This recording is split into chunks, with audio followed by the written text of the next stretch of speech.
안녕하십니까. 풋사랑 정형외과 박종태입니다. 제가 오늘 준비한 내용은 말초신경병증, 그 중에 다발성 신경병증의 치료에 대한 내용입니다. 이 영상을 보시는 분들은 아마 연세가 어느 정도 있으신 분들이 대부분이실 겁니다.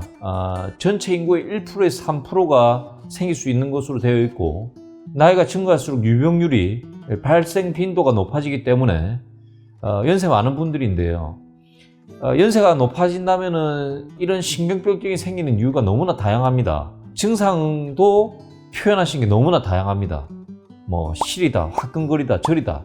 그렇기 때문에 이걸 어느 집단으로 묶어서 과학적 연구를 하기가 굉장히 어렵습니다. 의학이 이제 근거를 기반으로 해서 치료를 해야지 제일 좋은 것으로 되어 있고, 저도 그걸 중요시하고 있지만 단 한 번 예외를 준다면 다발성 신경병증에 그런 예외를 줍니다. 무슨 말이냐? 할 수 있는 모든 치료를 다 해본다는 거죠. 왜냐하면 이건 낫는 게 아니고 관리하는 거기 때문입니다. 그 중에 첫 번째로 되는 것은 1번은 약입니다. 약. 이제 FDA나 아닌 유럽에서 승인된 약들이 여러 가지가 있는데, 첫 번째로 제안하는 약을 4가지로 봅니다. 1번이 항간질, 그러니까 경련이 있을 때 쓰는 약이죠. 우리나라에 들어온 약 2가지가 있는데 대표적인 것이 프레가발린, 그리고 가바펜틴, 그리고 이제 두 번째로 쓰는 게 SNRI라고 약자로 쓰는 호르몬의 그리고 전해질 흡수를 저해해서 통증을 조절하는 약이 있습니다. 듀로섹틴이라는 성분의 약이고, 시중에는 신발타나 아니면 여러 가지 그 유사 제품들이 있습니다. 세 번째로 쓸 수 있는 약은 이제 항우울제입니다.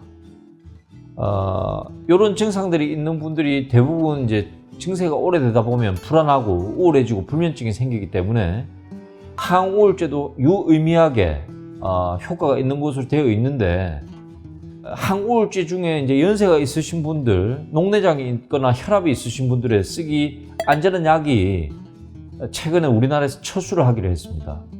그래서 이제 항우울제가 안정적으로 쓸 수 있기가 조금 어렵기 때문에 굉장히 조건을 따져서 제한된 환자분들한테 쓸 수 있고요. 그 다음에 쓸 수 있는 게 이제 나트륨이 흡수되는 걸 막아줘서 호전시키고자 하는 약이 있는데, 이런 약들도 약간 부작용이 있을 수 있기 때문에 일반적으로는 앞서 말씀드린 2가지 종류들, 그러니까 항간질 약제 그리고 SNRI 약제를 선택적으로 써봅니다. 저 같은 경우에는 이제 프레가발린이라는 약을 저용량으로부터 시작을 써보고요.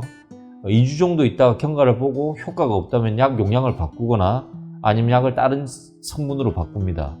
이런 작업을 용량을 바꾸거나 성분을 바꾸는 걸 6주에서 8주 정도 해보고, 그럼에도 불구하고 환자분이 만족도가 낮다, 효과가 없다, 그럼 약을 조합해서 쓰기 시작합니다.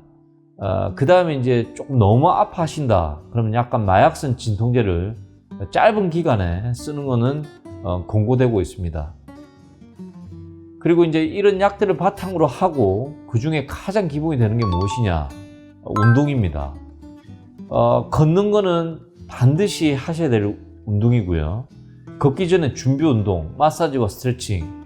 제 병은 이제 유튜브에서 제가 이제 걷기 전에 하는 운동들을 요약해서 준비하는 운동들, 마무리하는 운동들을 영상에 올려놨습니다. 위쪽에 링크를 걸어 드릴 테니까 들어가서 보시면서 운동을 따라 하시고, 걷는 거는 여러 가지로 의미가 있는데요. 유산소 운동으로 근육량, 그 다음에 걷는 능력을 유지하는 데 도움이 됩니다. 연구에서 1년 동안 이제 당뇨가 있는 분들이 운동하는 그룹과 운동하지 않는 그룹을 나눠서 1년 지났을 때 피부에서 신경의 양을 갖다가 조직 검사를 통해서 보니까 운동을 했던, 걸었던 그룹에서는 신경의 개수가, 밀도가 증가되었고, 운동을 하지 않았던 그룹은 신경의 개수가 너무나 많이 줄어들었습니다. 회복되지 않을 정도였습니다. 즉 아파도 약간 땀이 날 정도로 힘들어도 준비 운동을 하면서 걸으셔야 됩니다. 그게 1번이고요. 그 다음에 이제 조금 해볼 수 있는 게 뭐냐? 조격입니다. 조격. 조격도 과학적 증명 안 됐습니다. 하지만 이제 35도에서 40도 정도의 따뜻한 족욕을 하시면서 할 수 있는 게 이제 마그네슘이 들어간 소금을 넣는다든지 아니면 아로마 오일을 섞어서 조금의 심신의 안정을 올리면서 이제 혈액순환 시켜주는 것도 좋은 것으로 되어 있고요. 뭐 요가나 한방치료, 침 맞는 건 어떤가? 그런 것도 해보시고 좋다면은 막을 수는 없습니다. 해보시기를 권유하고 있고, 그 다음에 이제 할 수 있는 게 여러 가지 보조 신발입니다.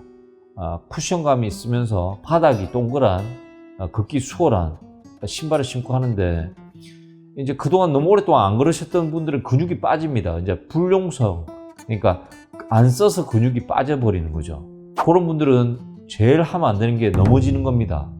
그래서 손에 스틱이나 지팡이 같은 거, 필요한 보조기 같은 걸 착용하셔서 미끄러지지 않으면서 걷는 운동 많이 하시고요.